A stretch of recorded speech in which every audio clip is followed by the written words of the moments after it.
अभी हमारे पास probability theory का चौथा पार्ट है। तो यहाँ पे हम लॉस के बारे में पढ़ेंगे, लेकिन लॉस से पहले मैं आपको बता दूँ कि ऑलरेडी हम प्रोबेबिलिटी की डेफिनीशन सब्जेक्टिव और ऑब्जेक्टिव डेफिनीशन पढ़ चुके हैं। ऑब्जेक्टिव डेफिनीशन बेसिकली 3 डेफिनीशन है उसके अंदर, एक क्लासिकल है, एक ऑक्सिमेटिक है और एक रिलेटिव फ्रीक्वेंसी डेफिनीशन है। तो पहली डेफिनीशन जो थी क्लासिकल डेफिनीशन, वो ऑलरेडी हम डिस्कस कर चुके हैं। अब हम आगे डिस्कस करेंगे ऑक्सिमेटिक डेफिनीशन ऑफ प्रोबेबिलिटी। अच्छा देखिए जनाब, हमारे पास हम लोगों ने पहले ऑलरेडी डिस्कस कर चुके हैं कि प्रोबेबिलिटी की डेफिनीशन के बारे में सब्जेक्टिव और ऑब्जेक्टिव हम लोगों ने पढ़ा था। तो ऑब्जेक्टिव डेफिनीशन जो है हमारे पास, उसमें एक क्लासिकल डेफिनीशन हम पढ़ चुके हैं। अब ये सेकंड डेफिनीशन है ऑक्सिमेटिक डेफिनीशन ऑफ प्रोबेबिलिटी। इसमें क्या जनाब, let S is a sample space with sample point E1, E2, E3, En। ये जो E1, E2, E3 है ये इवेंट से डिफरेंट, यानी सैम्पल पॉइंट स्पेस के अंदर डिफरेंट इवेंट्स है E1, E2, E3 up to En। To each sample point we assign a real number. हम हर इस इवेंट, ये जो इवेंट है E1, E2, इन तमाम को हम क्या करेंगे, एक रियल नंबर असाइन करेंगे जिसको हम डिनोट करेंगे P ऑफ EI, और इसको पढ़ा किस तरह जाएगा, and call probability of EI, और इसको कहा जाएगा probability of EI that must satisfied the following 3 ऑक्सियम। यानी सैम्पल स्पेस में हमारे पास ये डिफरेंट इवेंट्स हैं E1, E2, E3, En। इन सब को हम डिफरेंट रियल नंबर्स असाइन करेंगे जिसको प्रोबेबिलिटी ऑफ इवेंट्स यानी प्रोबेबिलिटी ऑफ E कहा जाएगा। लेकिन जो नंबर असाइन करेंगे वो इन 3 ऑक्सियम्स को ज़रूर सेटिस्फाइड करें। पहला ऑक्सियम क्या है, यानी कंडीशन। ऑक्सियम मीन कंडीशन कि फॉर एनी इवेंट EI, अगर EI कुछ भी हो, कोई भी इवेंट हो, इनमें से उसकी प्रोबेबिलिटी ऑफ EI वो क्या होगा, 0 and 1, यानी जो रियल नंबर असाइन करेंगे वो 0 से लेकर 1 तक होगा, इससे बाहर नहीं हो सकता। वैसे तो रियल नंबर नेगेटिव पॉजिटिव बहुत सारे हो सकते हैं और 1 से ज़्यादा भी है, लेकिन हम इनको जो रियल नंबर असाइन करेंगे वो क्या होगा, 0 और 1 के दरमियान होगा। ये फर्स्ट ऑक्सियम है। सेकंड क्या है जनाब, कि probability of S is equal to 1।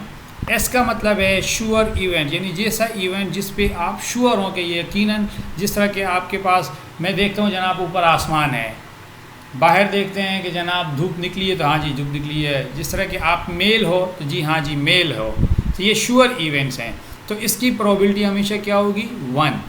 इसके अलावा S को जो है श्योर इवेंट्स के लिए भी यूज़ किया जाता है, और आपको पता है कि S को हम सैम्पल स्पेस के लिए भी यूज़ करते हैं। तो तमाम सैम्पल स्पेस की जितनी भी प्रोबेबिलिटीज़ होंगी वो हमेशा 1 के इक्वल होगा। इसका दोनों मतलब है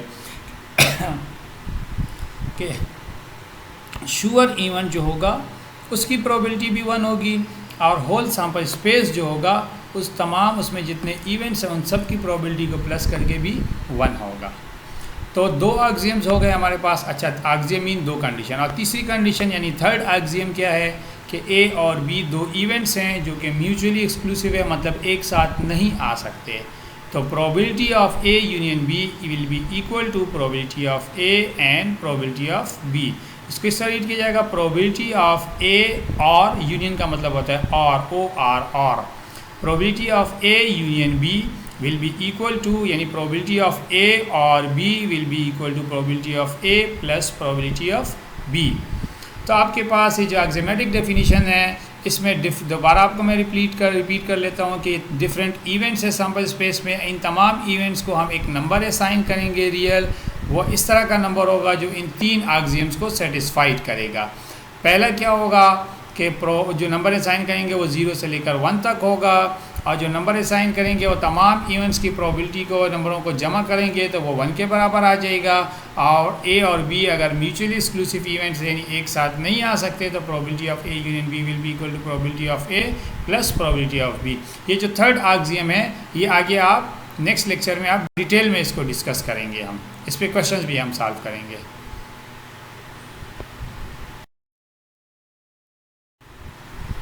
अच्छा जनाब, नेक्स्ट है हमारे पास लॉज ऑफ प्रोबेबिलिटीज़।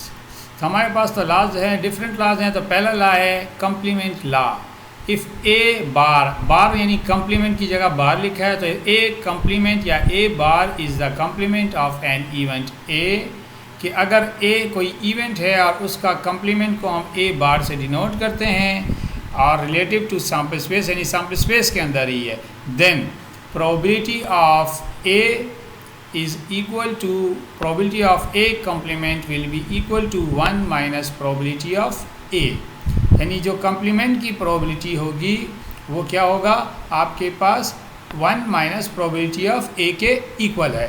इसको आप कॉम्प्लीमेंट का आप ऐसे ले सकते हैं क्योंकि आप सेट के बारे में पढ़ चुके हैं। फ़र्ज़ करें सैम्पल स्पेस एस में आपके पास 1 2 3 4 5 6 नंबर्स हैं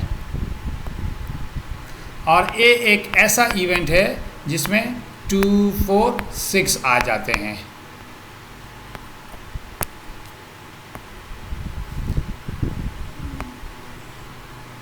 तो क्या है जनाब, देखें आप ए कंप्लीमेंट, जिसको आप पिछली क्लासों में सी से भी लिखते थे और इस तरह छोटा सा डैश, लेकिन हम यहाँ पे ए बार लगा रहे हैं, इसका मतलब है ए का कंप्लीमेंट। तो ए का कंप्लीमेंट क्या होता है जनाब कि एस जो सैम्पल स्पेस यानी यूनिवर्सल सेट है उससे माइनस करते हैं ए को, जो सेट ए होता है। तो यहाँ पे जितने नंबर्स हैं यानी 1 2 3 4 5 6, उससे ये 2 और 4 और 6 को माइनस कर दें तो बाकी जो बचेगा 1 3 और 5, तो ये क्या हो जाएगा जनाब, ए का कॉम्प्लीमेंट हो जाएगा। तो इसी तरह यहाँ पे ए का कॉम्प्लीमेंट है, यहाँ पे जो लिखा हुआ है कि प्रोबेबिलिटी ऑफ ए कॉम्प्लीमेंट, यानी जो इसका जो कॉम्प्लीमेंट इन तमाम इवेंट्स हैं, ये जो कॉम्प्लीमेंट है उसकी प्रोबेबिलिटी क्या होगी, 1 माइनस प्रोबेबिलिटी ऑफ ए के। अच्छा, प्रूफ देखते हैं। Since event A and A complement are mutually exclusive, कि मतलब ए और ए कॉम्प्लीमेंट म्यूचुअली एक्सक्लूसिव हैं, यानी एक साथ नहीं आ सकते। यहाँ से आप देख सकते हैं कि ए में 2 4 6 है और ए कॉम्प्लीमेंट में 1 3 5 है, दोनों में कोई कॉमन पॉइंट्स नहीं है, तो मतलब ये एक साथ नहीं आ सकते, कॉमन्स में नहीं है। एंड कॉलेक्टिवली एग्जॉस्टिव, एग्जॉस्टिव का क्या मतलब होता है कि ए को और ए का जो कॉम्प्लीमेंट है इनको आप कंबाइन कर लें, तो देखें इनको कंबाइन करके ये होल सैम्पल स्पेस बन जाएगा। यानी देखें यहाँ से 2 4 6 है, यहाँ से 1 3 5 है, इनको कंबाइन कर लें तो ये 1 2 3 4 5 6 यानी कंप्लीट सैम्पल स्पेस, जिसको हम यूनिवर्सल सेट भी कहते हैं, ये बन जाएगा। तो ए और ए कॉम्प्लीमेंट म्यूचुअली एक्सक्लूसिव हैं, एक साथ नहीं आ सकते, इनमें कोई कॉमन नहीं है, कलेक्टिवली एग्जॉस्टिव हैं, यानी कि इनको कंबाइन कर दिया जाए, यूनियन कर दिया जाए तो इनसे सैम्पल स्पेस बन जाता है। अच्छा जनाब, आगे देख लें। ए यूनियन ए कॉम्प्लीमेंट जो ऊपर थ्योरी में लिखा है हम लोगों ने कि उससे सैम्पल स्पेस बनता, तो A union A complement equal to S, यानी सैम्पल स्पेस। आप यहाँ पे भी देख सकते हैं कि ए का और ए का जो कॉम्प्लीमेंट है, ये आपके पास ए का कॉम्प्लीमेंट है, इसका और इसका आप यूनियन ले लें। तो जब आप इन दोनों का यूनियन ले लेंगे तो आप इजीली देख सकते हैं 1 3 5 2 4 6 कंबाइन करके 1 2 3 4 5 6 बन जाएगा, यानी A union A complement will be equal to sample space S के। तो अच्छा, इधर भी प्रोबेबिलिटी लगाया पी और इधर भी प्रोबेबिलिटी लगाया पी, तो प्रोबेबिलिटी इसके ए के ऊपर अप्लाई हुआ, प्रोबेबिलिटी ऑफ ए आ गया। यूनियन पहले हम डिस्कस कर चुके हैं कि यूनियन की जगह प्लस या ओ आर और लिखा जाता है, यूनियन की जगह हम लोगों ने प्लस लिखा और ये प्रोबेबिलिटी ऑफ ए इस ए कॉम्प्लीमेंट के ऊपर आ गया। अच्छा, प्रोबेबिलिटी ऑफ एस अभी हम पिछले स्लाइड्स में डेफिनेशन, एक्जेमेटिक डेफिनेशन में पढ़ चुके हैं कि probability of S is equal to 1, तो इसकी जगह यहाँ 1 वहाँ से आ गया है।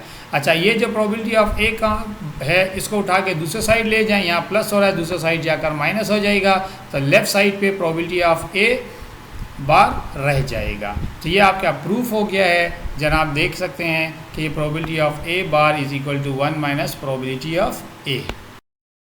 अच्छा, अभी जो हम लोगों ने लॉ ऑफ कॉम्प्लीमेंट पढ़ा, लॉ ऑफ कॉम्प्लीमेंट क्या था जनाब कि probability of A complement, probability of A bar यानी complement is equal to 1 minus probability of A, 1 minus probability of A, ये हमने फार्मूला पढ़ा है।